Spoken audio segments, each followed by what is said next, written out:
ಆತ್ಮೀಯ H-News16 ಅರ್ಥಾತ್ ಹೇ ಸೀತಾರಾಮಕ್ಕೆ ಸ್ವಾಗತ. ನಾನು ನಿಮ್ಮ ಎಮ್ಮ ಮಲ್ಲಪ್ಪ ಜೋತಾವ.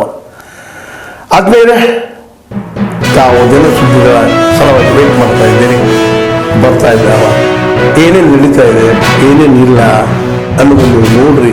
ಹೊಸ ಸುದ್ದಿಗಳು ಬರ್ತಾ ಇದ್ದಾವ, ಆ ಸುದ್ದಿಗಳನ್ನು ನೋಡಿ ನೀವು ಪ್ರಚರಿಸ್ತಾ ಇರಬೇಕು. ನೋಡಿ ಮುಂದಿನ ಸುದ್ದಿಗಳನ್ನು ನೋಡಿ. ಹೊಸ ವರ್ಷ 2025 ನಮ್ಮ ಮನೆಗಳದ ನಮ್ಮ ತಮ್ಮನ ಹೆಂಡತಿಗೆ ಹೆಣ್ಣು ಮಗುವಾಗಿದ್ರೆ ತುಂಬ ಖುಷಿಯಿಂದ ಹೇಳ್ಕೊತಾ ಇದ್ದೀನಿ.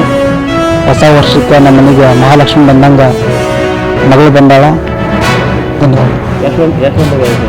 ಡೆಲಿವರಿ ಸುಮಾರು 12:04. ಯಾಕಂದ್ರೆ 12 ಗಂಟೆ ಹೊಸ ವರ್ಷಕ್ಕೆ ಆಗೈತ್ರಿ. 12:04. ಖುಷಿ ಅನ್ಸುತ್ತೆ ರೀ. ಹೊಸ ವರ್ಷಕ್ಕೆ ನಮ್ಗೆ ಮಹಾಲಕ್ಷ್ಮಿ ಬನ ಅಂದ್ರೆ ತುಂಬ ಖುಷಿ. ನಾನು ಪಡ್ಬೋದು, ಮತ್ತೊಬ್ಬರು ಯಾರಿಗಾದಕ್ಕೂ ಅವರು ಪಡ್ತಾರೆ. ಒಳ್ಳೆ ಸುದ್ದಿ, ಒಳ್ಳೆ ಖುಷಿ ಅಂತ ವಿಷಯ. ಸೀಸನಿಂಗ್ ಆಗಿತ್ತು, ಏನು ವಿಷಯ ಇಲ್ಲರಿ. ಹುಡುಗಿ ಮತ್ತು ಹುಡುಗಿ ತಾಯಿ ಅಮ್ಮನಿಗೆ ಚೆನ್ನಾಗಿದ್ದಾರೆ, ಆರಾಮದ.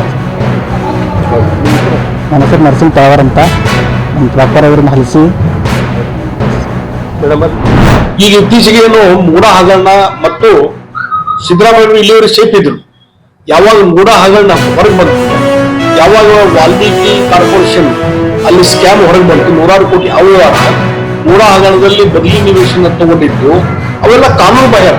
ಅವೆಲ್ಲ ಹೊರಗಡೆ ಬಂದು ಪಬ್ಲಿಕ್ ಡಿಸ್ಕಷನ್ ಆಗಿ ಇಲ್ಲಿವರೆಗೆ ಸಿದ್ದರಾಮಯ್ಯನವರು ರಾಜೀನಾಮೆ ಕೊಡುವ ಹಂತಕ್ಕೆ ಬಂದಿದೆ.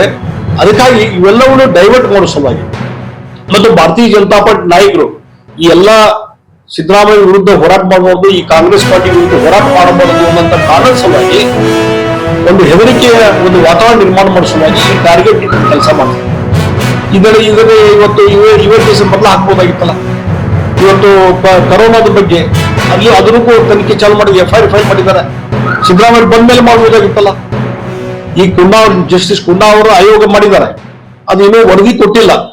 ಒಂದು ಇಂಟೀರಿಯರ್ ರಿಪೋರ್ಟ್ ತಗೊಂಡು ಅದರ ಮೇಲೆ ನೀವು FIR ಫೈಲ್ ಮಾಡ್ತೀರಂದ್ರೆ ಈ ಟಾರ್ಗೆಟ್ ಅಲ್ಲ. ಮತ್ತೆ ಈಗ ಯಡಿಯೂರಪ್ಪನ ಮೇಲೆ ಹೋಗ್ಸೋ ಕೇಸ್ ಹಾಕಿಸಿದ್ರಿ, ಅದು ಮೊದಲೇ ಯಾಕೆ ಮಾಡಲಿಲ್ಲ? 6 ತಿಂಗಳು ಮುಂಚೆ ಯಾಕೆ ಮಾಡಲಿಲ್ಲ? 1 ವರ್ಷ ಮುಂಚೆ ಯಾಕೆ ಮಾಡಲಿಲ್ಲ?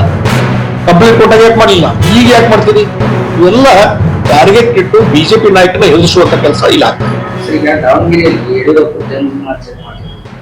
ಆಮೇಲೆ ಒಂದು ವಾರದಲ್ಲೇ ನಾವು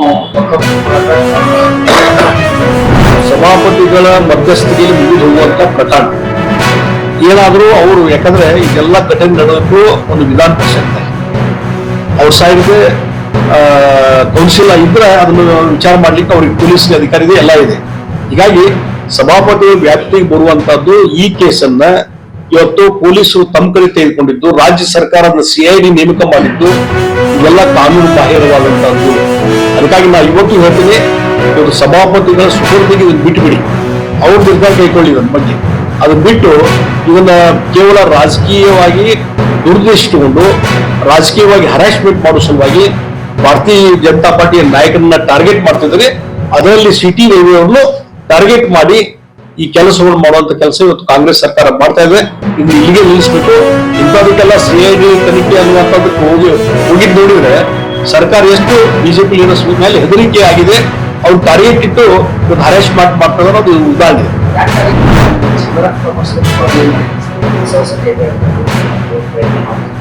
ಅಲ್ಲ, ಆ ಪ್ರಯತ್ನ ನಡೀತಾ ಇದ್ದೇನೆ ಬೇರೆ ಬೇರೆ ಮುಖಾಂತರ. ಈಗ ಮೊನ್ನೆ ಪಾಸ್ವಾನ್ ಅವರು ಭೇಟಿಯಾಗಿದ್ವಿ ಮತ್ತು ಪಿಯೂಷ್ ಗೋಯಲ್ ಅವ್ರಿಗೂ ಭೇಟಿಯಾಗಿದ್ದೀನಿ.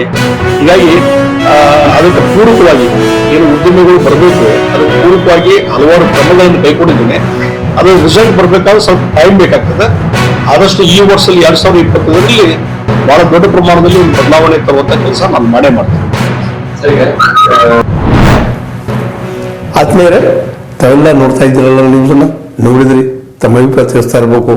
ಜೊತೆಗೆ ತಪ್ಪಿದ್ದಲ್ಲಿ ತಿಳಿಸುವಂತ ಕೆಲಸಗಳನ್ನು ಮಾಡಬೇಕು. ಒಳ್ಳೆಯದನ್ನು ಸ್ವೀಕಾರ ಮಾಡಿ, ಕೆಟ್ಟದ್ದನ್ನು ಬಿಡಿ ಅಂತ ಹೇಳ್ತಾ, ಇದು H-16 ನ್ಯೂಸ್ ಸತ್ಯದ ಕೈಗನ್ನಡಿ. ವಂದನೆಗಳು.